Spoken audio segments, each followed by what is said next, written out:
नमस्कार साथियों, आपके अपने इस YouTube चैनल पे आप सब मित्रों का हार्दिक स्वागत है। मित्रों देखो, इससे पिछली वाली जो क्लास थी, बिंदु चल रहा था हमारा हिंदी भाषा का उद्भव विकास, और उसने हमने पढ़ा था कि पूरे विश्व में कुल कितनी भाषाएं हैं, उनमें से भारत में कितनी भाषाएं बोली जाती हैं। कुल 13 भाषा परिवार हैं, उनमें से एक भाषा परिवार भारोपीय भाषा परिवार है। इसी भारोपीय भाषा परिवार की एक शाखा है भारत ईरानी आर्य।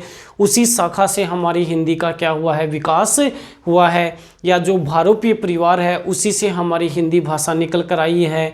हमने भारोपीय भाषा परिवार को ध्वनि के आधार पर 2 भागों में बांटा था। एक को सतम नाम दिया था, एक को केंतुम नाम दिया था। फिर सतम का एक यानी सतम की कुल 10 शाखाएं थी, और उनमें से एक शाखा, पहली शाखा आती है भारत ईरानी या आर्य शाखा आती है। और इस भारत ईरानी आर्य शाखा को जॉर्ज ग्रियर्सन ने 3 उपविभागों में विभाजित किया था। पहला नाम दिया था ईरानी, दूसरा नाम दिया था दरद, और तीसरा नाम दिया था भारतीय आर्य भाषा। तो चीनी हमारे किसी काम की नहीं है, ईरानी हमारे किसी काम की नहीं है, दरद हमारी किसी काम की नहीं है। हमें कौन सी पढ़नी है, भारतीय आर्य भाषा पढ़नी है। क्यों? क्योंकि इसी से हमारी हिंदी का क्या हुआ है, विकास हुआ है। इसके बाद में हमने पढ़ा था भारतीय आर्य भाषा जो है, इसको कालक्रम के आधार पर 3 भागों में बांटा गया। प्राचीन भारतीय आर्य भाषा परिवार, मध्यकालीन भारतीय आर्य भाषा परिवार, आधुनिक भारतीय आर्य भाषा परिवार।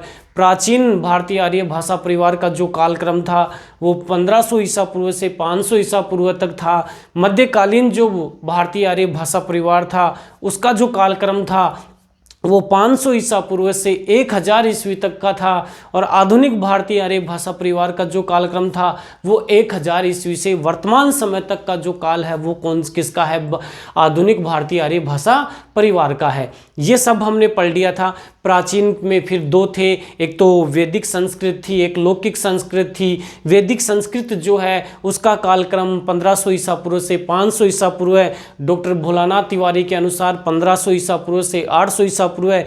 लौकिक संस्कृत का 500 ईसा पूर्व से वैदिक संस्कृत जो है उसका हमने कालक्रम माना था 1500 ईसा पूर्व से 1000 ईसा पूर्व है। डॉक्टर भोलानाथ तिवारी के अनुसार 1500 ईसा पूर्व से 800 ईसा पूर्व है। फिर लौकिक संस्कृत का जो काल था वो था 1000 ईसा पूर्व से 500 ईसा पूर्व है। डॉक्टर भोलानाथ तिवारी के अनुसार 800 ईसा पूर्व से 500 ईसा पूर्व है। उसके बाद में जो मध्यकाल वाला था उसमें पहला पाली थी, दूसरी प्राकृत, तीसरी अपभ्रंश। पाली को प्रथम प्राकृत कहा था, प्राकृत को द्वितीय प्राकृत कहा था, अपभ्रंश को क्या कहा था, तृतीय प्राकृत कहा था। पाली का जो समय था वो 500 ईसा पूर्व से 1 ईस्वी था। प्राकृत का जो समय था वो 1 ईस्वी से 500 ईस्वी तक था। अपभ्रंश का जो समय था वो 500 ईस्वी से 1000 ईस्वी तक का था। अब इसी के आगे हम पढ़ेंगे, यानी जो अपभ्रंश है, हमारी हिंदी जो है वो अपभ्रंश से निकल कर आई है। तो अपभ्रंश जो है इससे हमारी हिंदी निकल कर आई है। तो इस अपभ्रंश के कुल कितने भाग हैं? देखो, अपभ्रंश, इस अपभ्रंश से भाई हमने पढ़ा कि जो प्राकृत भाषा है, इस प्राकृत भाषा के बाद में किसका विकास होता है, अपभ्रंश का विकास होता है। और इस अपभ्रंश का जो समय था वो 500 ईस्वी से 1000 ईस्वी तक का था। अब ये जो अपभ्रंश है इसके कुल 6 हैं, कुल 6 अपभ्रंश हैं। कुल कितने अपभ्रंश हैं? 6 अपभ्रंश हैं। जो भरत हैं, आचार्य भरत हैं, उन्होंने 7 अपभ्रंश बताए हैं, लेकिन मुख्य रूप से 6 ही क्या हैं, अपभ्रंश हैं। 7वां उन्होंने कौन सा बताया है वो अभी आगे हम पढ़ेंगे। कुल कितने अपभ्रंश? 6 अपभ्रंश है। सबसे पहला जो अपभ्रंश है वो है शोरसेनी अपभ्रंश। शोरसेनी अपभ्रंश, सबसे पहला जो अपभ्रंश है वो है शोरसेनी अपभ्रंश। दूसरा जो अपभ्रंश है वो है मागधी अपभ्रंश। मागधी अपभ्रंश। तीसरा जो अपभ्रंश है वो है अर्धमागधी अपभ्रंश। अर्धमागधी अपभ्रंश। तीसरा जो चौथा जो अपभ्रंश है वो है महाराष्ट्री अपभ्रंश। महाराष्ट्री अपभ्रंश है। पांचवा जो है वो है पैसाची अपभ्रंश। पैसाची अपभ्रंश। और पैसाची अपभ्रंश के बाद में छठा जो है वो है ब्राचड़ अपभ्रंश। ब्राचड़ अपभ्रंश। तो कुल कितने अपभ्रंश हो गए? 6 अपभ्रंश हो गए। सबसे पहला शोरसेनी अपभ्रंश, दूसरा मागधी अपभ्रंश, तीसरा अर्धमागधी अपभ्रंश, चौथा महाराष्ट्री अपभ्रंश, पांचवा पैसाची अपभ्रंश, छठा ब्राचड़ अपभ्रंश। ये 6 के 6 नाम आपको याद होने चाहिए क्योंकि आपकी एग्जाम की दृष्टि से ये 6 नाम महत्वपूर्ण है। आपसे पूछा जा सकता है अपभ्रंश के कुल कितने भाग हैं? 6 भाग हैं। अपभ्रंश के कुल कितने भाग हैं? 6। या पूछा जा सकता है कुल अपभ्रंश कितने हैं? तो कुल 6 अपभ्रंश हैं। सबसे पहला कौन सा है? शोरसेनी अपभ्रंश। दूसरा कौन सा है? मागधी अपभ्रंश। तीसरा कौन सा है? अर्धमागधी अपभ्रंश। चौथा कौन सा है? महाराष्ट्री अपभ्रंश। पांचवा कौन सा है? पैसाची अपभ्रंश। छठा कौन सा है? ब्राचड़ अपभ्रंश। अब हम एक एक अपभ्रंश को लेंगे, उसमें आधुनिक जो उपभाषाएं हैं उनको देखेंगे और उसकी जो बोलियां हैं उनको देखेंगे और फिर उसमें से प्रश्न कैसे पूछे जाते हैं उसको भी हम पढ़ेंगे। सबसे पहले शोरसेनी अपभ्रंश, उसके बाद में आगे वाले अपभ्रंश पढ़ेंगे। तो कुल अपभ्रंश कितने हो गए? 6 अपभ्रंश हो गए। शोरसेनी अपभ्रंश, मागधी अपभ्रंश, अर्धमागधी अपभ्रंश, महाराष्ट्री अपभ्रंश, पैसाची अपभ्रंश, ब्राचड़ अपभ्रंश। और यहाँ देखना चाहें तो 7वां अपभ्रंश नहीं है भाई, इसको आचार्य भरत ने ही माना है, केवल ये ध्यान दें। 7वां जो अपभ्रंश है आचार्य भरत ने माना है, जो कि खस अपभ्रंश है, जो कि खस अपभ्रंश है। लेकिन मुख्यतया जो अपभ्रंश है वो कितने हैं? 6 हैं। लेकिन आचार्य भरत ने 7 अपभ्रंश बताए हैं। 7वां अपभ्रंश उन्होंने खस बताया है, तो वो यानी नहीं है, ये ध्यान रखना। अब इसके बाद में सबसे पहला जो अपभ्रंश है वो अपभ्रंश पढ़ेंगे हम शोरसेनी अपभ्रंश। सबसे पहला जो हमारा अपभ्रंश है वो है शोरसेनी अपभ्रंश। देखो शोरसेनी अपभ्रंश जो है इसकी जो आधुनिक उपभाषाएं हैं वो कौन कौन सी हैं? इसकी आधुनिक उपभाषाएं हैं, एक तो पश्चिमी हिंदी, एक तो कौन सी है? पश्चिमी हिंदी।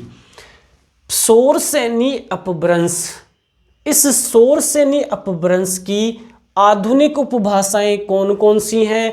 सबसे पहली आधुनिक उपभाषा है पश्चिमी हिंदी, दूसरी आधुनिक उपभाषा है राजस्थानी, दूसरी कौन सी है? राजस्थानी। तीसरी जो है वो है पहाड़ी और चौथी जो है वो है गुजराती। गुजराती।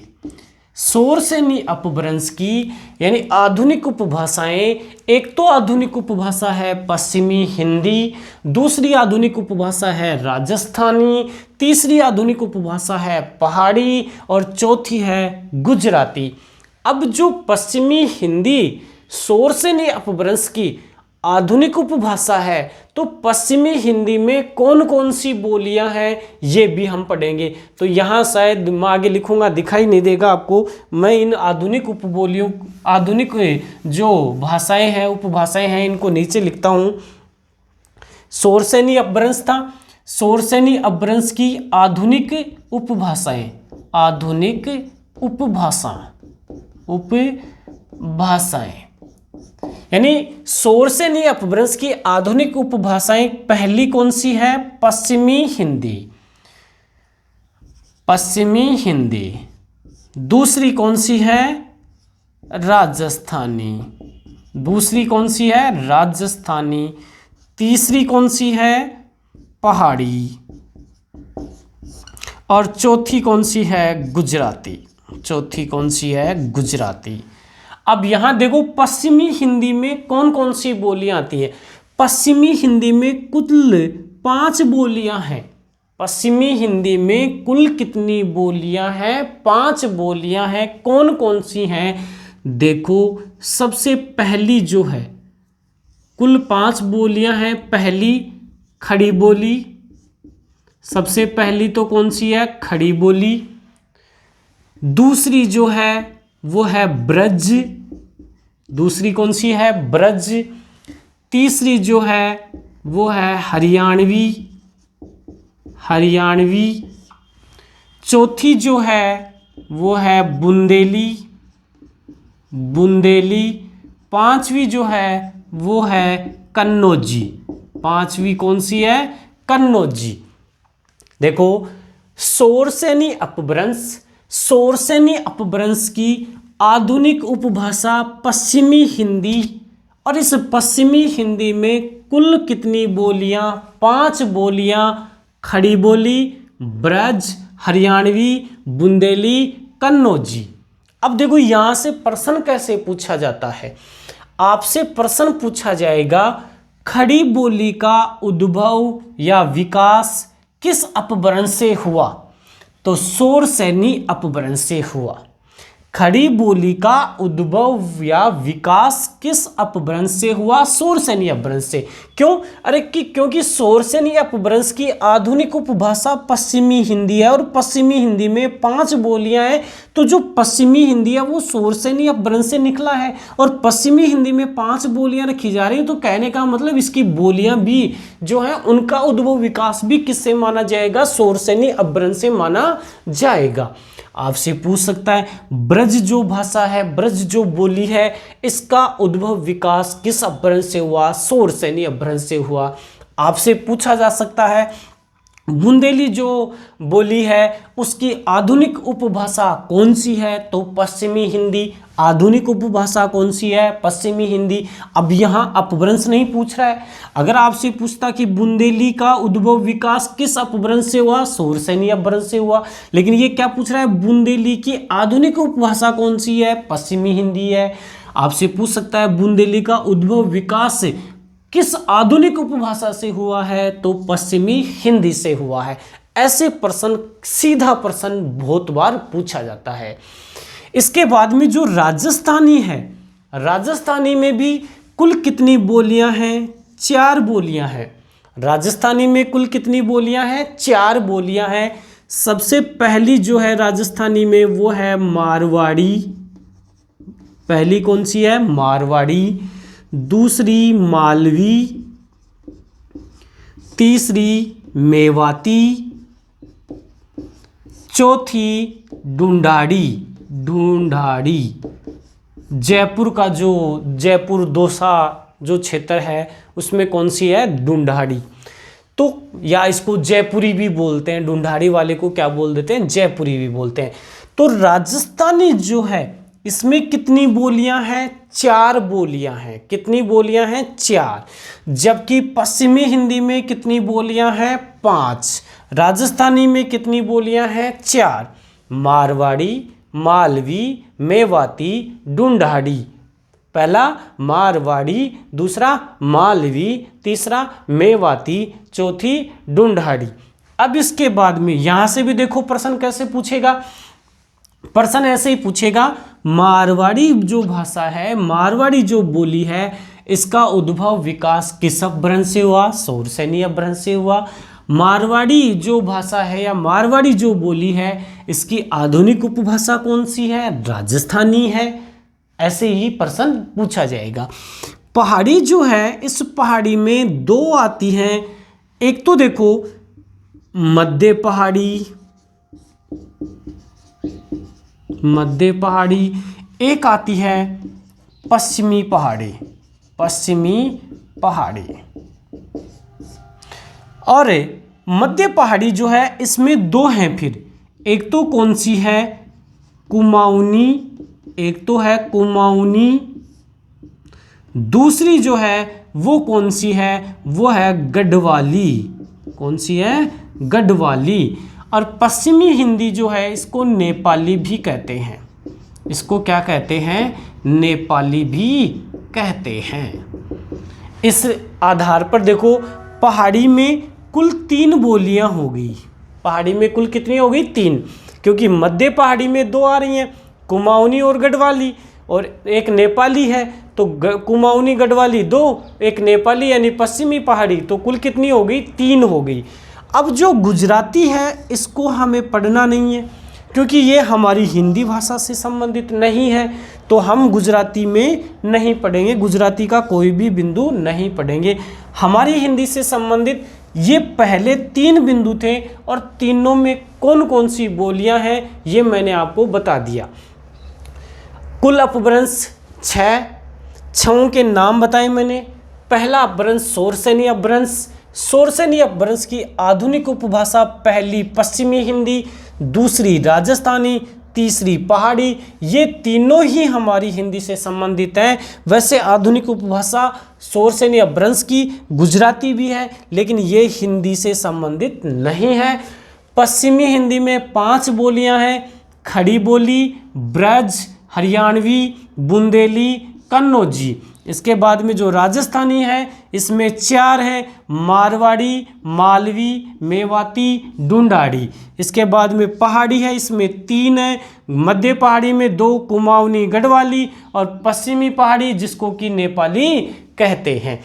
अब हम पढ़ते हैं हमारा दूसरा अपभ्रंश। कुल 6 अपभ्रंश मैंने आपको बताए थे। पहला अपभ्रंश शोरसेनी अपभ्रंश की आधुनिक उपभाषाएं कौन सी हैं, इसकी कौन सी बोलियां हैं, ये मैंने आपको बता दिया। अब हम पढ़ेंगे दूसरा अपभ्रंश, जो कि कौन सा है दूसरा अपभ्रंश? मागधी अपभ्रंश। पहला अपभ्रंश हम पढ़ चुके हैं, शोरसेनी अपभ्रंश। अब देखिए दूसरा जो अपभ्रंश आता है वो है मागधी अपभ्रंश। कौन सा अपभ्रंश आता है? मागधी अपभ्रंश।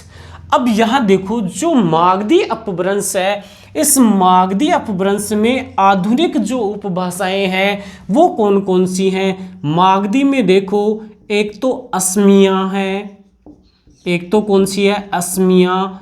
एक है उड़िया। देखो मागधी में असमिया, उड़िया, एक है बांग्ला या बंगाली, और एक है इसमें बिहारी। एक कौन सी है? बिहारी। यानी कि असमिया का विकास किस अपभ्रंश से हुआ? मागधी अपभ्रंश से हुआ। उड़िया का विकास किस अपभ्रंश से हुआ? मागधी अपभ्रंश से हुआ। क्वेश्चन कैसे पूछा जाएगा वो बता रहा हूं। प्रत्येक बिंदु से क्वेश्चन कैसे पूछे जाते हैं वो भी आपके सामने मैं बता रहा हूं। बांग्ला का विकास किस अपभ्रंश से हुआ? मागधी अपभ्रंश से। या बंगाली का विकास किससे हुआ? मागधी अपभ्रंश से। और बिहारी का विकास किस अपभ्रंश से हुआ? मागधी अपभ्रंश से हुआ। ये तो इसकी आधुनिक उपभाषाएं होगी। अब देखो असमिया भी हमारे हिंदी में नहीं है, हिंदी से संबंधित नहीं है। उड़िया भी नहीं है, बांग्ला यानी बंगाली भी नहीं है, हमारी बिहारी है। क्योंकि बिहारी में जो है एक तो भोजपुरी, एक मगही, एक मैथिली, ये जो 3 बोलियां हैं, बिहारी की जो 3 बोलियां हैं, ये हमारे हिंदी भाषी क्षेत्र से संबंधित हैं। ये हिंदी से संबंधित हैं। हिंदी की बोलियों में इनको स्थान दिया गया है, हिंदी की बोलियों में ये आती हैं। इसलिए ध्यान रखना, बिहारी की कितनी बोलियां? 3, भोजपुरी, मगही, मैथिली। आपसे पूछेगा भोजपुरी का उद्भव विकास किस अपभ्रंश से हुआ? मागधी अपभ्रंश से। मगही का मागधी अपभ्रंश से। मैथिली का मागधी अपभ्रंश से। आपसे पूछा जाएगा भोजपुरी की आधुनिक उपभाषा बिहारी, मगही की आधुनिक उपभाषा बिहारी, मैथिली की आधुनिक उपभाषा बिहारी। इस प्रकार से ये दूसरा हमारा कौन सा था? मागधी अपभ्रंश। तीसरा जो आता है, तीसरा है हमारा अर्धमागधी अपभ्रंश। तीसरा कौन सा है? अर्धमागधी अपभ्रंश। अर्धमागधी जो अपभ्रंश है, इसकी आधुनिक उपभाषा जो है वो है पूर्वी हिंदी। आधुनिक उपभाषा कौन सी है इसकी? पूर्वी हिंदी। अब पूर्वी हिंदी जो है इसमें 3 बोलियां आती हैं। कौन कौन सी आती हैं 3 बोलियां? ABCD। ए से अवधी, बी से बघेली, सी से छत्तीसगढ़ी। यानी पूर्वी हिंदी में आप क्या याद रखेंगे? 3 बोलियां आती हैं ABC। ए से क्या बन गया? अवधी, बी से क्या बन गया? बघेली, सी से क्या बन गया? छत्तीसगढ़ी। कुल कितनी बोलियां? 3। सबसे पहली अवधी आती है, दूसरी बघेली आती है, तीसरी छत्तीसगढ़ी आती है। छत्तीसगढ़ी। अब यहां देखो, आपसे पूछेगा पूर्वी हिंदी का उद्भव विकास या पूर्वी हिंदी का विकास किस अपभ्रंश से हुआ? अर्धमागधी अपभ्रंश से हुआ।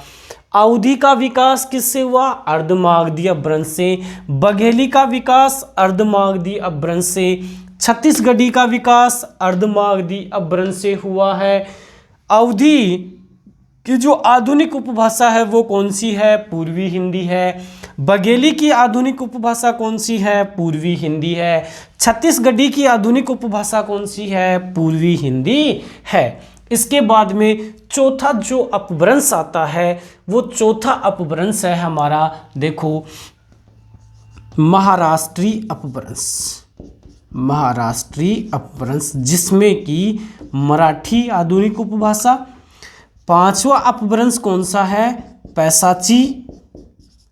पैसाची में एक तो पंजाबी, एक लहंदा, एक लहंदा।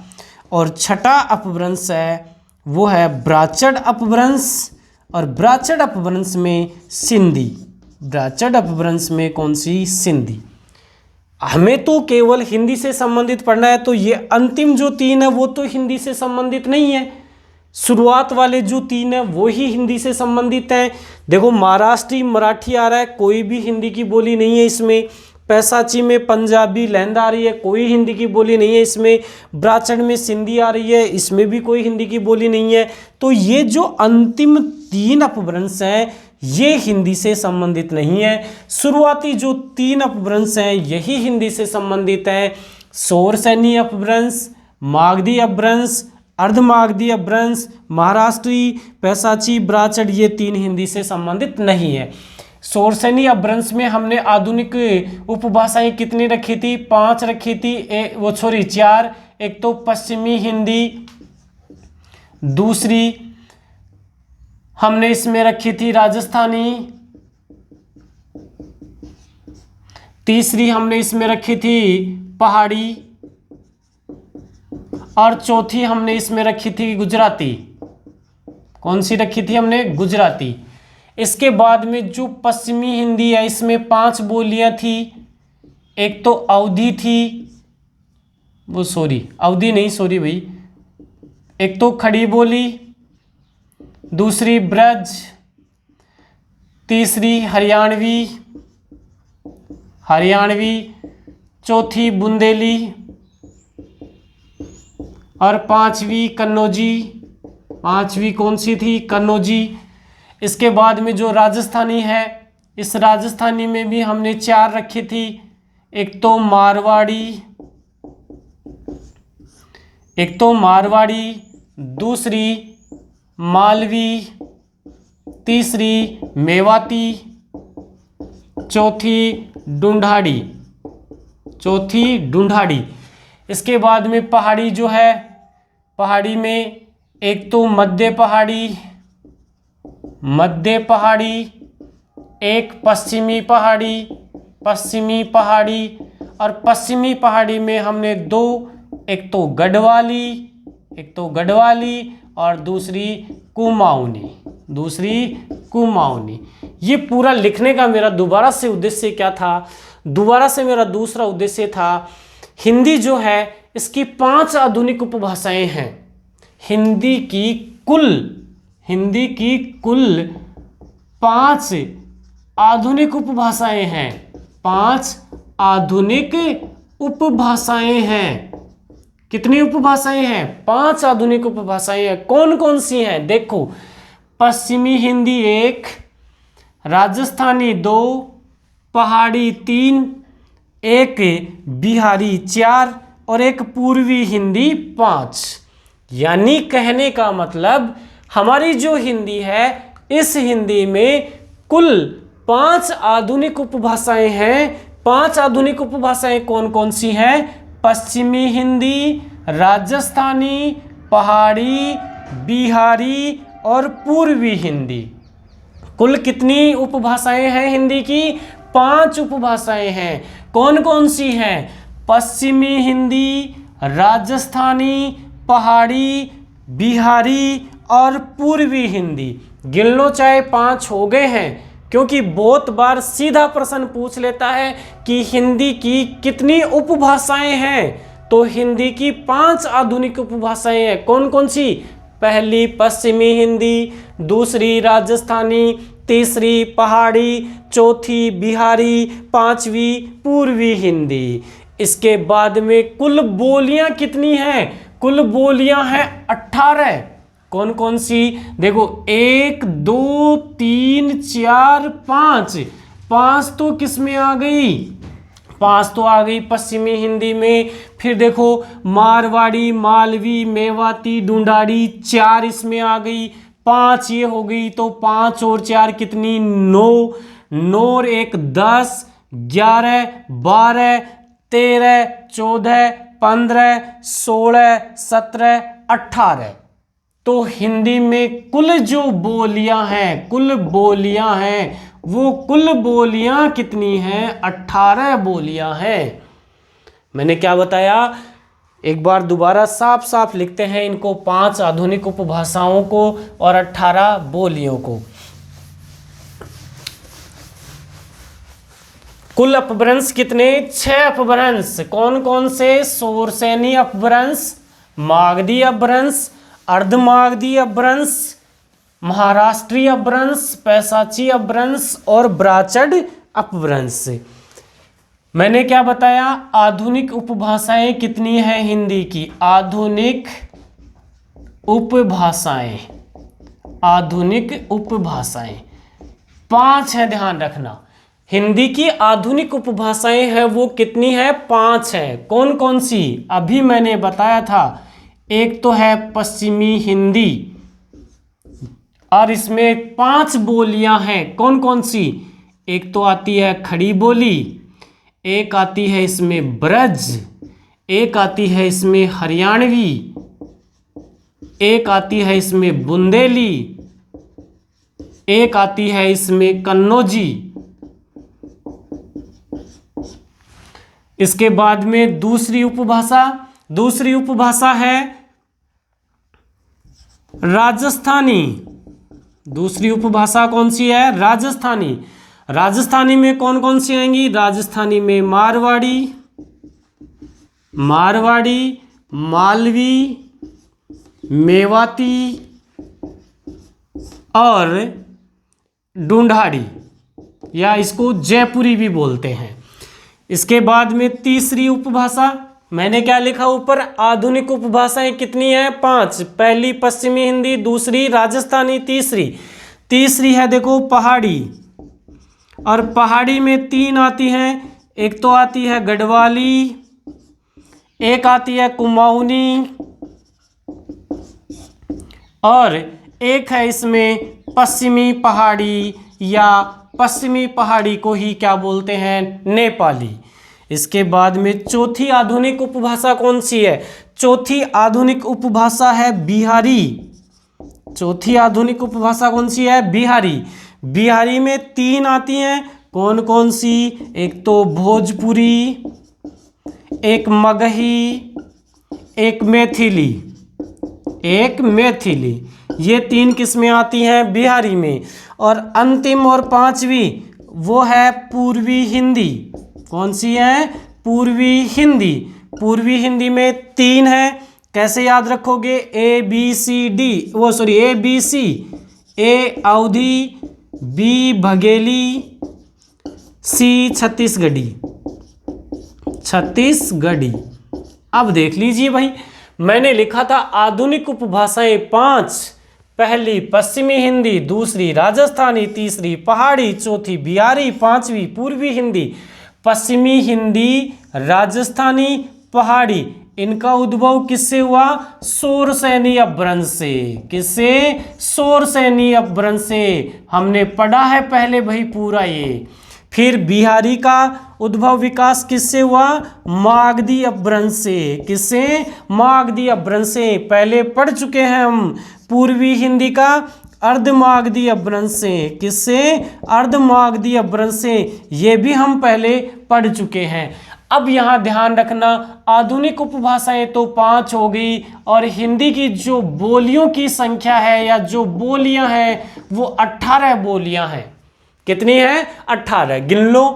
1 2 3 4 5 6 7 8 9 10 11 12 13 14 15 16 17 18।